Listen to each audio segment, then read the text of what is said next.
ces lieux.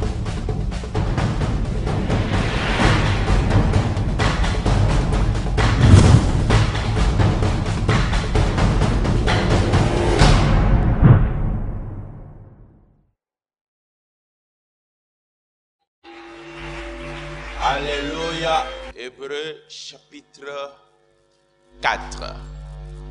Du premier verset jusqu'au verset 3. Et j'aime que la parole de l'Éternel soit acclamée sans les commentaires de qui que ce soit. Gloire à Dieu. Merci de nous donner cette bonne opportunité d'écouter sa parole. Le texte que nous venons de lire, c'est un texte qui parle des enfants d'Israël. Amen. Qui parle des enfants d'Israël qui sont sortis de l'Égypte et qui ne sont pas tous entrés dans la terre promise. Alléluia. Ils ne sont pas tous entrés dans la terre promise. Ils ne sont pas entrés dans la terre promise, non pas que la terre promise n'existait pas. Non pas qu'il était impossible d'entrer dans la terre promise. La terre promise était là. Et alors on nous dit, lorsque on regarde aujourd'hui la manière dont nous vivons, il y a un très grand problème. Et ça, c'est le travail que le diable a fait, a travaillé, mais comme ça part, c'est toujours l'échec. Il a échoué et lamentablement. Amen. Lamentablement. Laisse-moi te dire, lorsqu'on regarde aujourd'hui, on voit les enfants de Dieu que nous sommes. Il y a un seul problème. Si tu sors sur la rue, tu es habillé, entre toi et les païens, on ne peut pas dire à partir de l'habit que ça c'est un chrétien, ça c'est un païen. Amen. Nous sommes tous dans le même bureau, faisant les mêmes choses. Mais nous sommes totalement différents. Totalement différents. Il n'y a pas de comparaison possible entre un païen et un chrétien. Aucune. Le païen n'a pas d'avenir. Il est écrit dans la Bible, les méchants n'ont pas d'avenir. Et si tu es méchant, je te le dis ce matin que tu n'as pas d'avenir. Tu n'as pas d'avenir. L'unique avenir que le païen peut avoir, c'est de se repentir, d'accepter Jésus comme Seigneur et Sauveur. Ils n'ont pas d'avenir. Depuis que le monde existe, il n'y a pas un seul païen qui a eu l'avenir. Et tu ne seras pas la première personne. Ou ils ne seront pas les premières personnes, les païens congolais. Tout le travail du diable, c'est déjà de te faire douter ou de ne pas te faire comprendre qui tu es réellement. Lorsque vous parlez avec des frères, des sœurs et la manière dont les choses sont présentées aujourd'hui, c'est juste les gens qui ont des problèmes. Juste les gens qui ont des problèmes. Et on se présente comme juste les personnes qui ont des solutions rapides.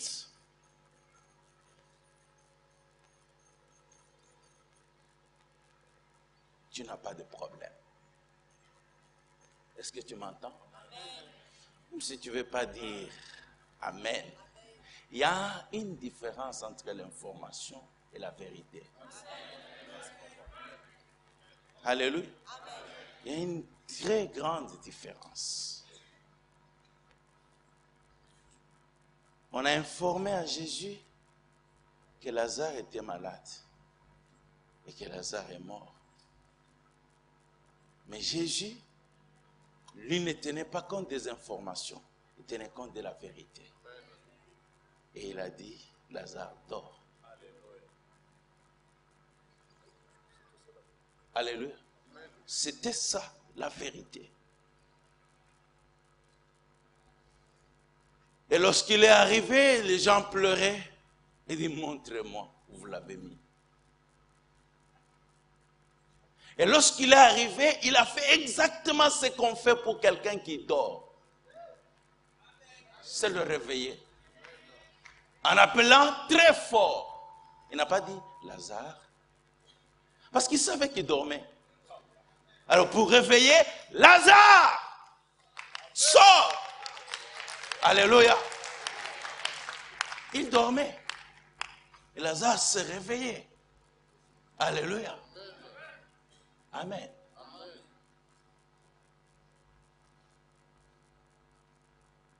Et le diable travaille avec les informations. Avec les informations. Et tout ce qu'il veut, et vous allez remarquer, bien-aimés, 90% ou 99% de nos problèmes, ce sont les informations. Ce sont les informations.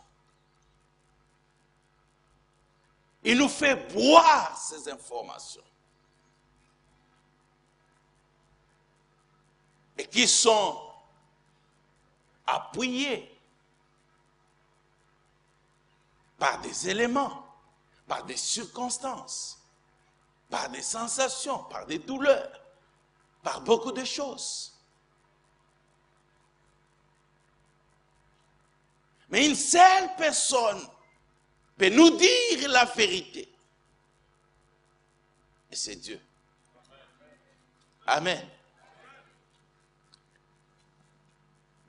Un homme de Dieu disait, si on t'informe, tu vas voir le médecin, il t'informe, un frère, un homme, il te dit que je constate que tu es enceinte.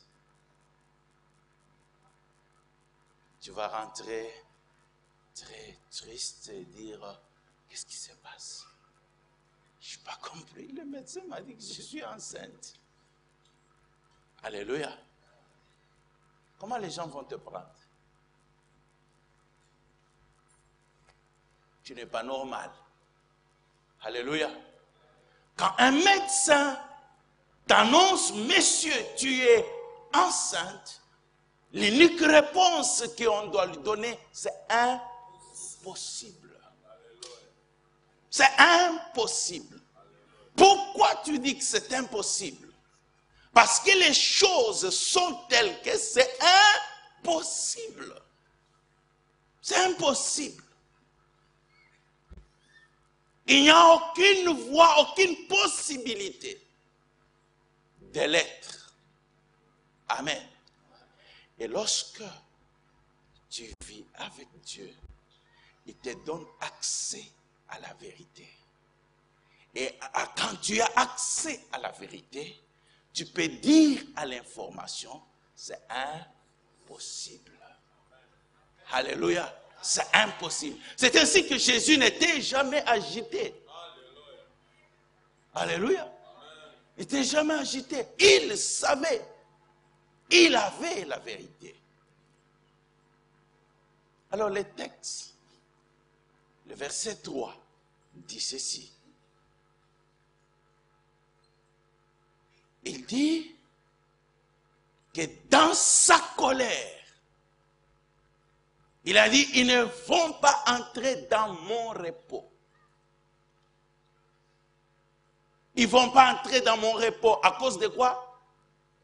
De sa colère. De sa colère. Et regardez bien, il dit cela, quoique ses œuvres, ils étaient achevés depuis la création. Donc ce n'est pas que ça n'existait pas. Seulement l'accès a été refusé parce qu'il était en colère. Aucun enfant de Dieu n'existe, n'est là pour essayer que Dieu puisse voir qu'est-ce que je vais faire. Alléluia. Pour nous, nous sommes en train de parler de la destinée. Lorsque vous regardez la vie de Jésus, le lieu de repos, lorsqu'il a fait sortir les enfants d'Israël et tout cela, ils sont nés en Égypte, grandis en Égypte 400 ans. Alléluia. Et ils n'étaient pas âgés de 400 ans. Donc c'est la 4e génération. Alléluia. C'est la 4e génération. Et alors, la terre promise existait. Pour eux, quoi qu'ils étaient esclaves, l'unique raison pour laquelle il est venu pour les faire sortir, c'est pour les faire sortir et pour faire entrer.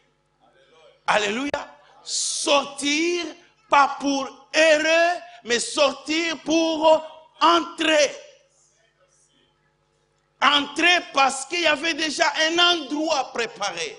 Personne n'est sauvé pour sortir et commencer à trimballer. Entre-temps, je suis en train de chercher qu'est-ce que je vais faire pour toi. Ça n'existe pas. Ça n'existe pas. Dieu n'est pas en train de chercher qu'est-ce qu'il va faire pour toi. C'est toi qui penses ça. Amen. Lorsque nous lisons la Bible, voilà ce qui est écrit à propos de Jésus. On dit, il devait naître de la Vierge, il devait naître à Bethléem, et toutes ces choses ont été dites bien avant les autres promesses, les autres paroles remontent plus de 700 ans avant. Amen. Plus de 700 ans avant. Et puis, dans toutes ces choses, il y a la responsabilité de Dieu. Jésus n'a pas choisi dans quel ventre entrer. Et ni à quel endroit faut-il aller naître. Ça, c'est dans le domaine de la responsabilité de Dieu. Si tu as un père, laisse-moi te dire, Dieu, c'est la vraie définition de père. Alléluia. La vraie définition. Donc, il y a des choses que plus tard seulement tu vas comprendre. Que même la personne qui t'a mis au monde, ce n'était pas par hasard. Et que même l'église par laquelle tu es passé, ce n'était pas par hasard. Et que les choses qui sont arrivées dans ta vie, ce n'était pas par hasard. Il est en train de travailler parce que c'est déjà arrêté. Déjà arrêté. Et c'est ainsi que dans Matthieu qui présente Jésus-Christ, je ne sais pas voir, Matthieu qui présente Jésus-Christ comme roi.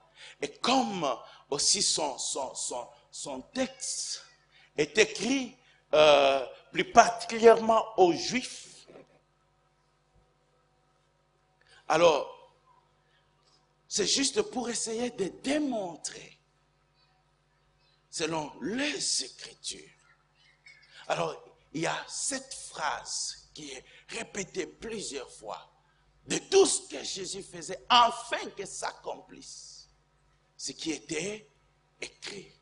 Regarde, Marie conçoit, mais on dit que l'enfant devait naître à Bethléem. Marie n'avait aucun projet d'aller à Bethléem, ni Joseph. Même pas le projet, même rien.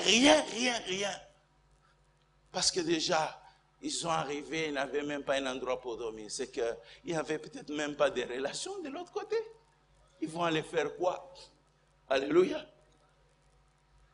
Alors Dieu organise tout un recensement national, mais pour une prophétie. Parce qu'il doit absolument se retrouver à Bethléem. Et les jours où il arrive à Bethléem, vous savez, une femme enceinte qui est déjà à terme et tout cela, et la route et tout cela. Donc, au lieu d'aller souffrir encore, on attend le bébé ne sort pas. Dieu travaillait de sorte que quand il arrive à Bethléem, l'enfant sort. Et la prophétie est accomplie. Alléluia. La prophétie accomplie. Dieu travaille. Oh, si ici, toi, les choses arrivent au hasard, tu n'es pas enfant de Dieu. Laisse-moi le répéter, tu n'es pas enfant de Dieu. Tu ne l'es pas. Ses enfants, il les connaît. Ses enfants, c'est pourquoi l'apôtre Paul dit ceci. Lorsque nous n'étions qu'une masse informe, il nous connaissait. Il nous connaissait. Il avait déjà préparé. J'ai toujours été, je réfléchis, je me dis, je n'étais pas chrétien.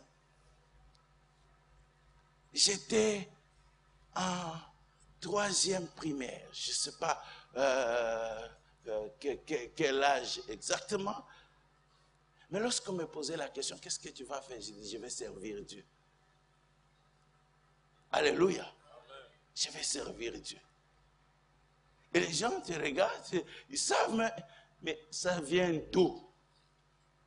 Je me rappelle un aîné qui m'a dit, quand tu grandiras, ça va partir. Ça vient d'où ça? Les autres enfants parlent, je vais être médecin, l'autre, je vais être ceci. Tu dis, je vais servir Dieu. Alors, le fait que les gens se moquaient de moi, je ne sais pas moi aussi pourquoi je le disais. Le fait que les gens se moquaient de moi, c'est comme ça que je cherchais par force à quitter et à ne pas me retrouver dans les histoires de Dieu. Donc je cherchais maintenant à être un voyou, à être quelqu'un de faire des choses qui n'ont rien à voir avec Dieu. Et chaque fois que les gens me regardaient, ils disaient, tu es prête? Je me dis, est-ce qu'il y a un problème? Amen. Et maintenant, quand aujourd'hui je me trouve en train de servir Dieu, j'ai dit, quand je n'étais qu'une masse informe, même si le diable a cherché par tous les moyens ridiculisés pour que tu te détournes, mais Dieu est en train de contrôler chaque circonstance. Amen. Mais Dieu ne fait pas tout. Il y a la part qu'il te laisse. Amen. Il y a la part qu'il te laisse. Et c'est comme ça que lorsque Jésus prend conscience et qu'il doit commencer son ministère, il descend comme les autres pour arriver dans le Jourdain. Il arrive devant Jean-Baptiste et Jean-Baptiste qui le regarde et dit, je ne suis pas digne. Je ne suis pas digne. C'est moi qui ai besoin d'être baptisé. Et maintenant, écoute Jésus. Laissons les Écritures s'accomplir. Alléluia.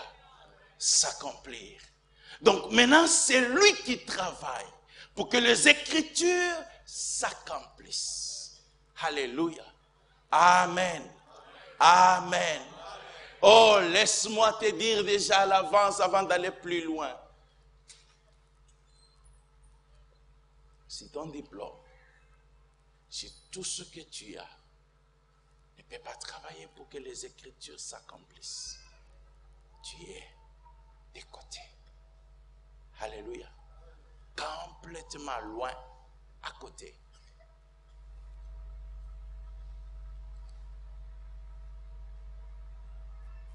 Et tout le travail de l'ennemi, c'est de ne pas c'est de nous mettre à cœur. Lorsque vous lisez les Écritures, vous avez juste l'impression, au lieu de prendre ça pour la vérité, nous prenons ça pour l'information.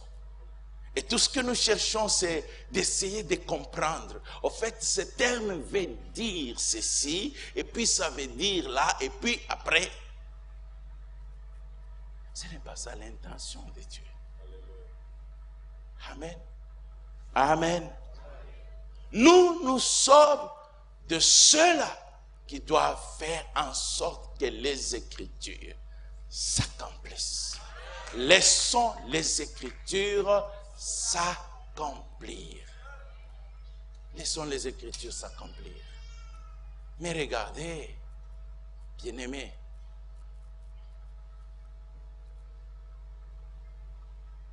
lorsque vous lisez Jean chapitre 16, verset 24, jusqu'à présent, vous n'avez encore rien demandé à mon nom.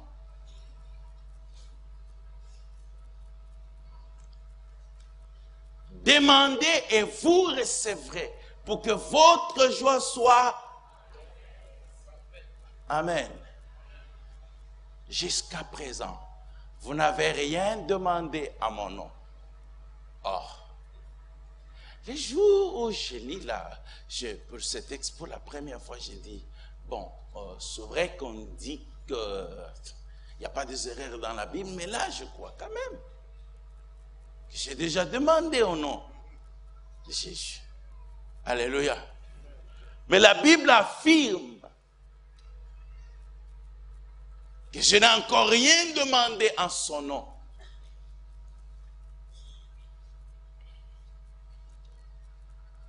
Vous êtes là? Amen. Alléluia. Amen. Amen. Alors le diable te dit quoi? Vous voyez tous les problèmes. C'est, voilà. Est-ce que vraiment il y a quelqu'un qui peut avoir une joie parfaite sur cette terre, au Congo? Oh. Alors, tout ce qui fait te dire Dieu c'est un menteur, c'est ce que ça signifie tout court. Dieu c'est un menteur. Mais il est écrit qu'il n'est jamais sorti un mensonge dans la bouche de Jésus. Et que durant toute sa vie, il n'a commis aucun péché. Ce que ça veut dire que ce texte est la vérité. Amen. Ce texte est la vérité. Mais alors regardez.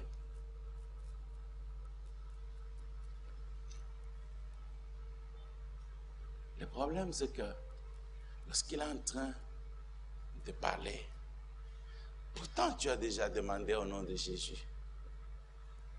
Et même déjà, tu l'as reçu au nom de Jésus.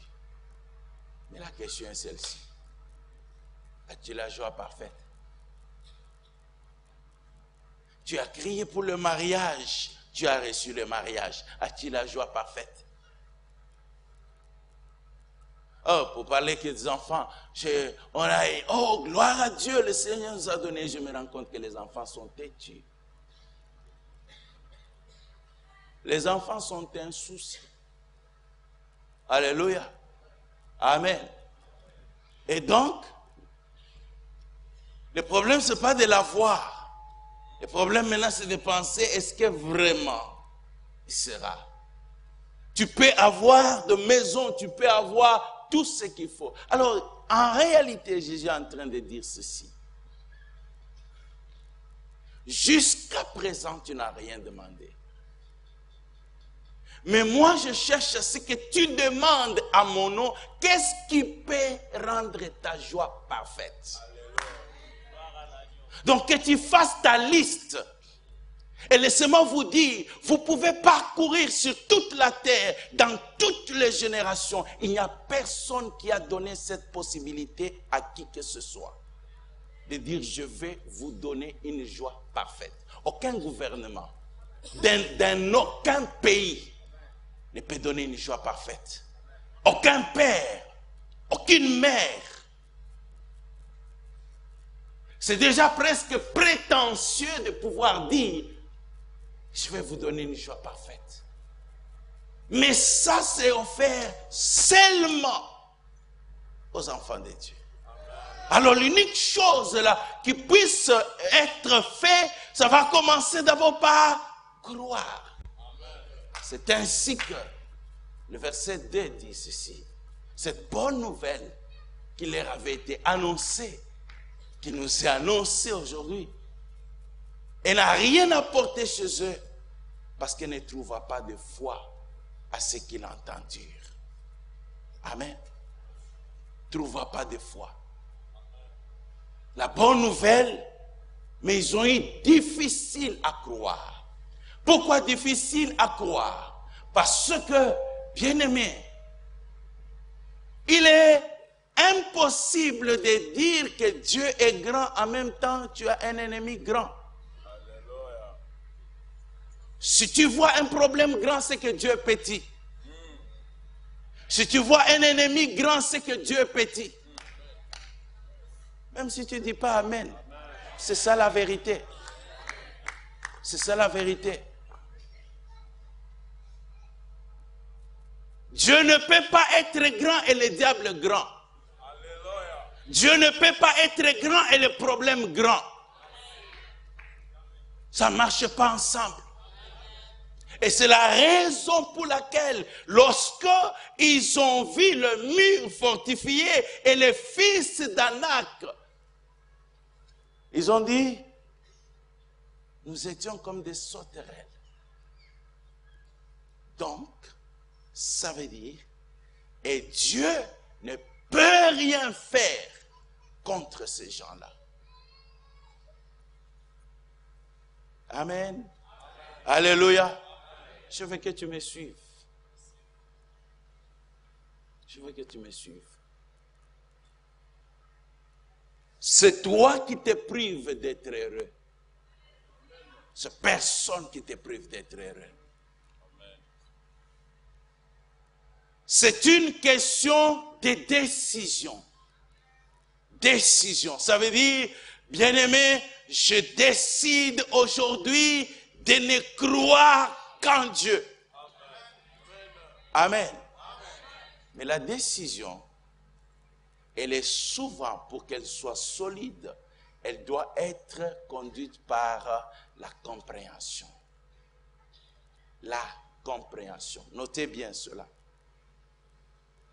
C'est la raison pour laquelle Dieu nous a donné les Écritures, la parole et tout cela. L'instruction, c'est la raison pour laquelle, si vous lisez dans Proverbes, on parle que la sagesse a l'avantage sur la richesse.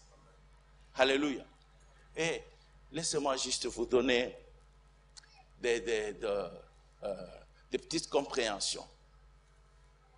Tout ce que vous ne comprenez pas et que vous êtes en train de faire aujourd'hui va s'arrêter un jour. Tout, je dis bien tout, ce que vous ne comprenez pas. Quand je dis vous ne comprenez pas, ça veut dire vous ne saisissez pas l'essence, vous ne saisissez pas l'importance, vous ne saisissez pas la primauté, la priorité, toutes ces choses-là. Et c'est la raison pour laquelle, regardez, la prière. Vous pouvez prier aujourd'hui, il n'y a que deux alternatives. Si vous ne comprenez pas, vous allez recevoir la réponse à votre prière et vous serez satisfait, la prière s'arrête. Et si vous ne recevez pas la réponse à votre prière, vous êtes découragé et vous abandonnez. Et c'est tout ce qui se passe. Toutes les personnes qui ne prient pas, ce n'est pas qu'ils n'ont jamais eu de réponse. Ils ont eu des réponses. Mais ils ont été quoi? Satisfaits. Ou alors, ils n'ont pas eu de réponse. Et c'est dommage, lorsque nous parlons tout le temps de la prière, c'est par rapport au sujet de prière. Par rapport au sujet de prière. Et malheureusement, je veux juste nous aider. Ce que tu comprends, ça se traduit dans ton style de vie. Ton style de vie. Je n'ai pas besoin de te demander, est-ce que tu comprends la prière? Est-ce que tu comprends la foi? Dis, regarde seulement ton style de vie. Elle dit tout. Alléluia. Ton style de vie. Lorsque tu te réveilles le matin, tu n'as pas le temps de lire la Bible, tu n'as pas le temps de prier, tu vas ceci, tu vas à gauche, à tout. Et tu n'as même pas besoin de te plaindre ou tout cela, non. Tu ne comprends rien de la prière, même si ça fait 30 ans. Tu ne comprends rien.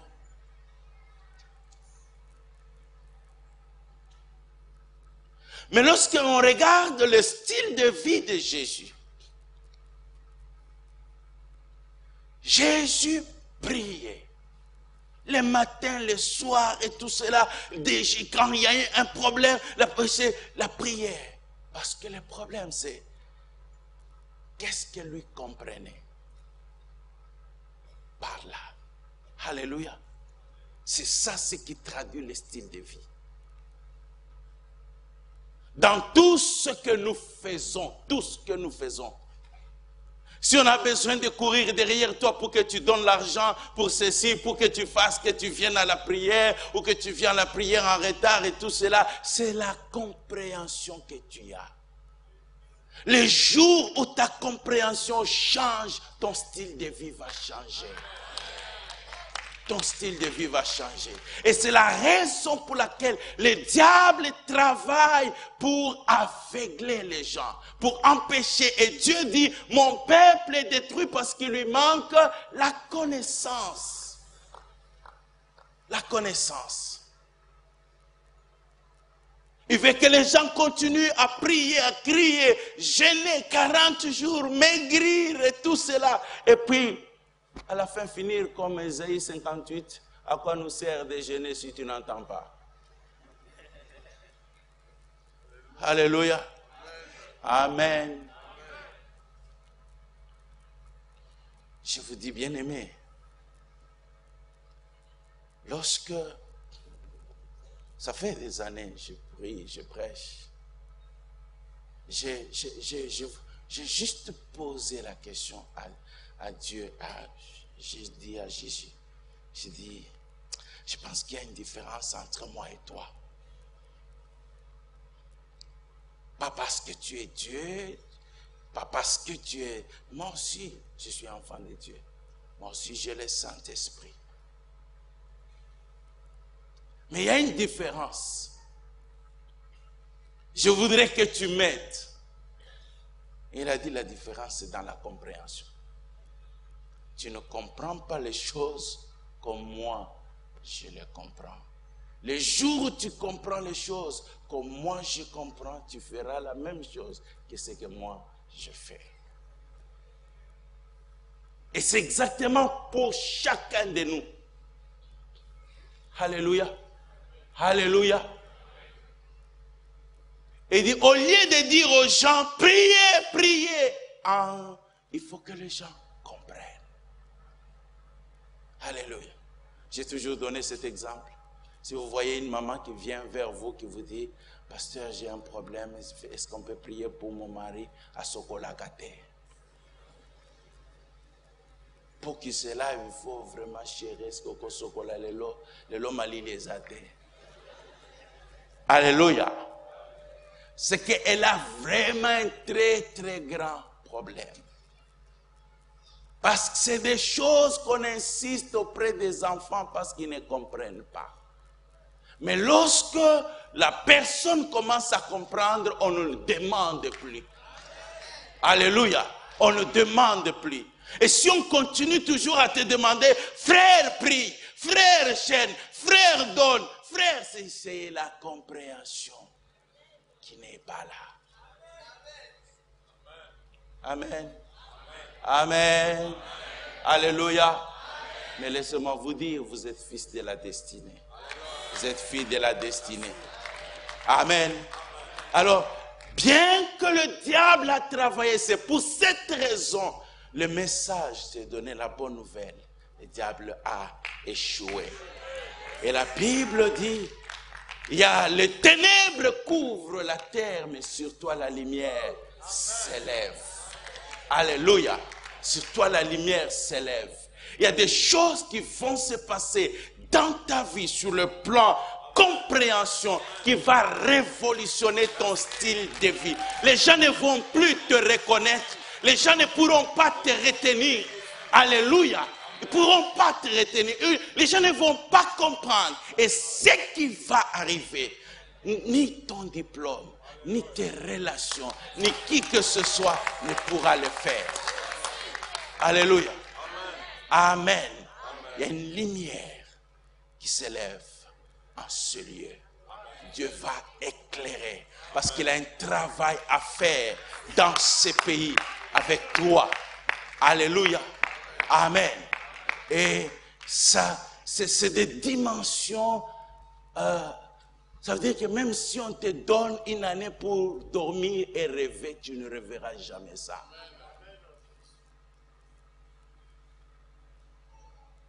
Amen. Alors Jésus comprenait. Et c'est pour ça qu'il travaille pour notre compréhension. C'est qu'il faut que je puisse croire à la parole de Dieu. Croire et comprendre. Lorsque je crois, je comprends. Bien-aimé,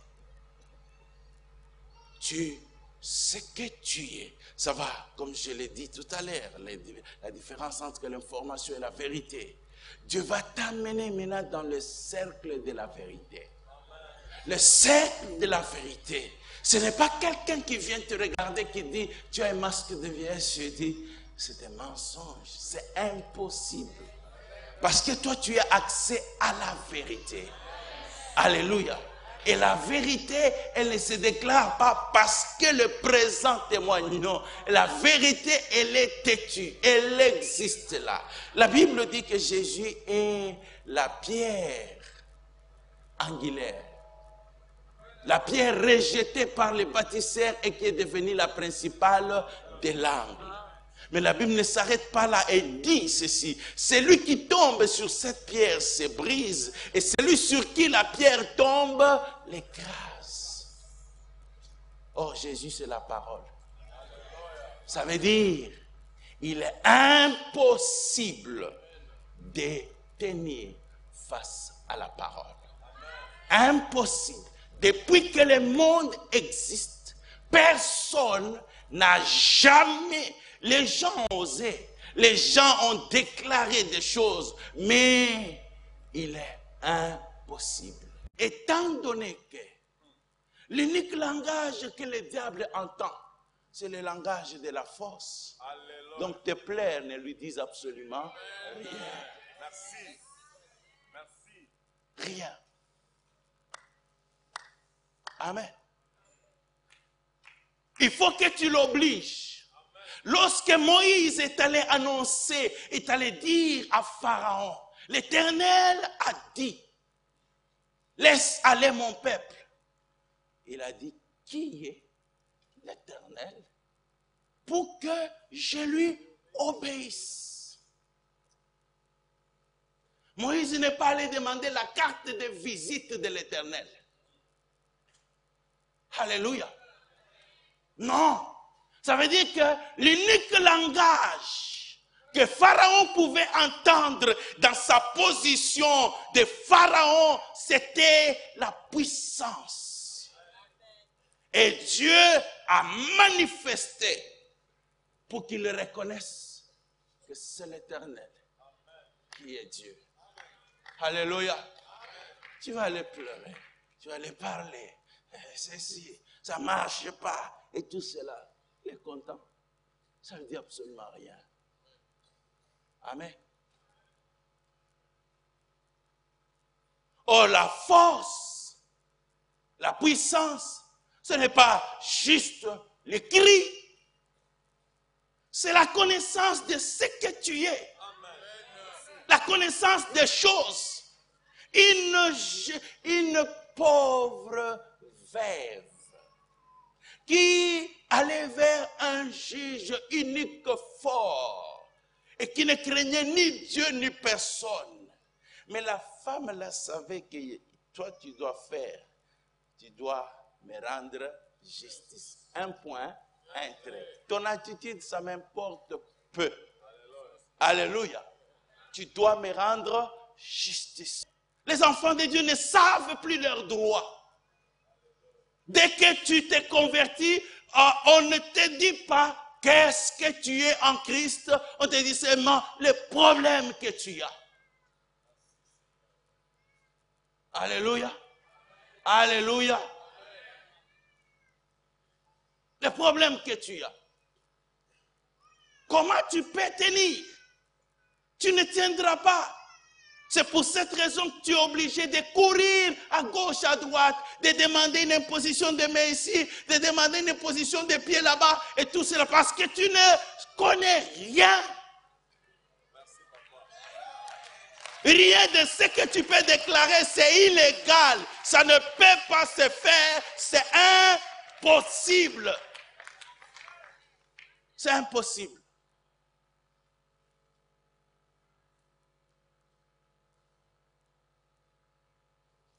Vous savez, c'est normal, on vit dans des conditions difficiles. Les moustiques partout. Et les choses, les temps de salubrité et tout. C'est normal, non? Alléluia. Hey, réveillez-vous. C'est normal, non? Vous voyez? Vous refusez de dire normal. Je vais vous montrer pourquoi ce n'est pas normal. Parce que la même personne qui dort avec toi, d'un côté, lui ne tombe pas malade. Pourquoi il ne tombe pas malade? Parce qu'ils sont piqués aussi par les mêmes moustiques. Pourquoi il n'a pas la malaria perpétuelle, chronique que toi? Ah, vraiment, quartier Nabissou. Oh, tu ne peux pas vivre sans maladie. C'est toi qui dis que tu ne peux pas vivre sans maladie. Il y a des gens qui vivent là, qui n'ont pas de malaria.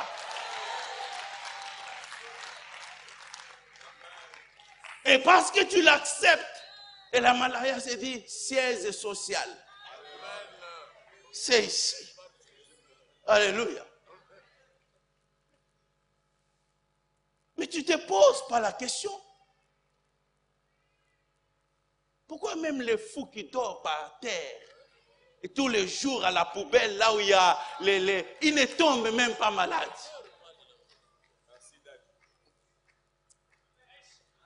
Alléluia. Ce que tu tolères, quand ce n'est pas la vérité, l'ennemi en profite. Amen. Amen. Alors, laissez-moi bien aimé terminer. Jésus comprenait. Il sait que Dieu a arrêté.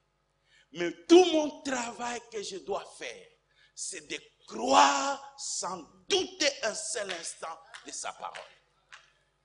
Tout ce que je suis appelé à faire. Et tout le travail du diable, c'est de pousser à douter de la parole. Douter pour t'empêcher d'entrer dans les repos. Les gens ne sont pas dans les repos. Les gens, enfant de Dieu, il n'a pas la paix. Enfant de Dieu, il n'a pas la bonne santé. Enfant de Dieu, je ne parle pas de la bonne santé pour avoir l'argent. Qui t'a dit ça? Alléluia. Qui t'a dit ça?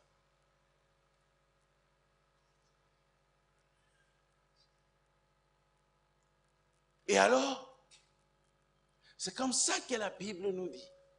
Jésus, dans sa vie sur la terre, il a présenté avec larmes et cris de prière à Dieu, lui seul qui pouvait le sauver de la mort. Donc la compréhension de Jésus, elle est différente. J'ai une grande mission à laquelle je ne peux pas échouer. L'unique personne qui peut m'aider pour que je réalise cette mission, c'est Dieu.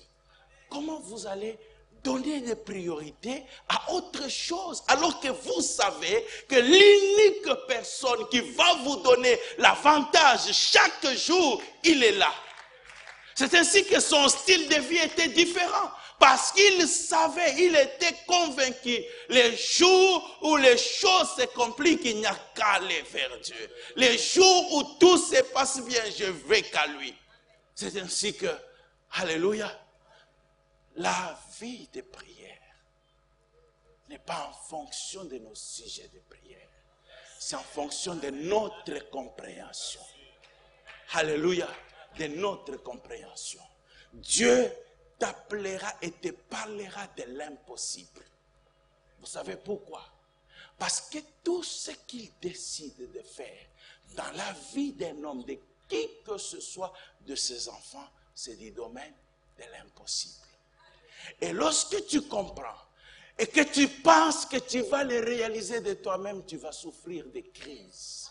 Tu vas souffrir de manque de paix.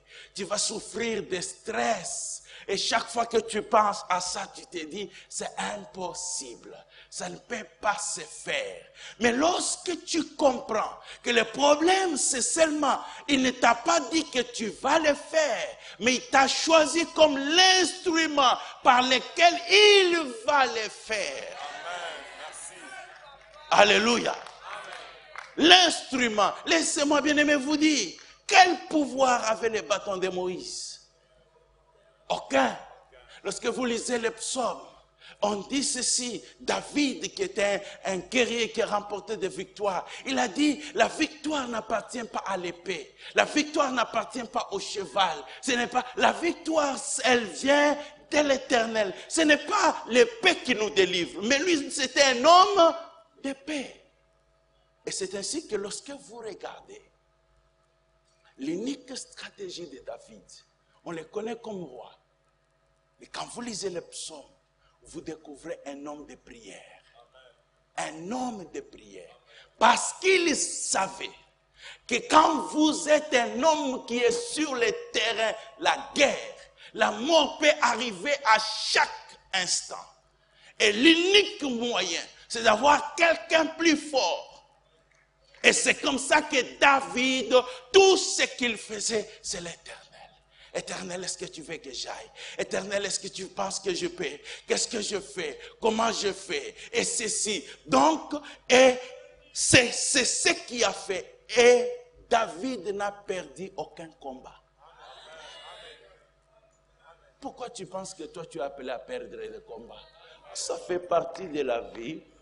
Des fois, on gagne. Des fois, on perd. C'est quel verset? David n'a perdu aucun combat. Alléluia. Aucun combat. Parce qu'il savait où s'appuyer. Il savait comme il m'a choisi. Et c'est la raison pour laquelle la plus grande promesse qui existe et que Dieu a donnée à tout le monde, même à Jésus lui-même, je serai avec toi. Je serai avec toi. Parce qu'il sait que si tu vas seul, tu ne pourras rien faire. Rien faire. Tu ne vas pas entrer dans ton repos. Tu vas être là. Aujourd'hui, tu es content. Ah, gloire à Dieu. La vie chrétienne est bonne. D'autres jours, Seigneur, Zambelanga, vraiment, nous comprendre des années. Moi, je dis ceci. Je suis pasteur. Ce n'est pas facile d'être pasteur. Mais je dis à Dieu, je n'ai pas besoin de mourir de stress. Je n'ai pas besoin d'avoir des hypertensions. Je sais que Dieu est au contrôle. Il est écrit dans des chroniques. On dit que c'est toi qui disposes de la force et de la puissance et à qui nul ne peut résister. Et chaque fois que je prie, je dis nul ne peut résister. Nul ne peut résister. Nul ne peut résister. C'est écrit. C'est écrit. C'est lui qui dispose de la force et de la puissance et à qui nul ne peut. Oh. Alléluia. C'est pour ça que je n'ai pas besoin de me précipiter à sortir le matin si je ne suis pas allé auprès de celui à qui nul ne peut résister. Alléluia.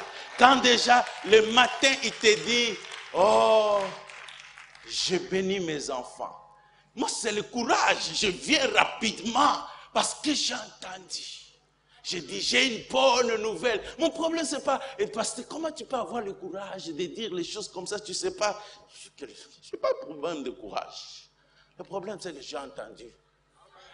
Alléluia. J'ai entendu. Il a dit, et je ne suis que le haut-parleur. Alléluia. Amplifié. Mais de l'autre côté, c'est quelqu'un d'autre qui parle. Alléluia. C'est quelqu'un d'autre qui parle. Il a disposé d'entrer dans le repos. D'entrer dans le repos. Tu es enfant de Dieu, désiré. Tout ce qui concerne ta vie a été fait avant ton existence. Tout a été achevé avant que tu sois là. Avant que tu sois là. Et donc, il y a une seule chose. Laissons les Écritures s'accomplir. Je crois aux Écritures. Alléluia. Je crois aux Écritures. J'ai tout ce que je cherche. Que les Écritures, ça s'accomplisse. La vérité sur le temple a été dite alors qu'on était des locataires. Alléluia. Et dit, nous allons voir un temple climatisé. Alléluia. Et vous n'avez pas l'argent en poche. Vous êtes locataire. Vous n'avez pas de partenaire. Vous n'avez rien. Alléluia. L'essentiel est que la vérité a été dite. Et la vérité, le diable a échoué. Que Dieu te bénisse.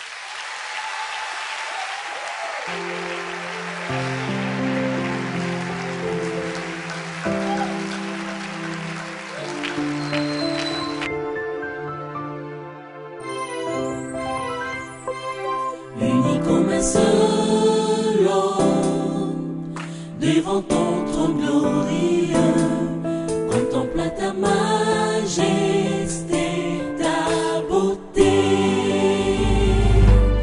comblé de ta présence, emporté dans ton amour, nous lèvons nos mains pour te révérer. Ta sainteté nous en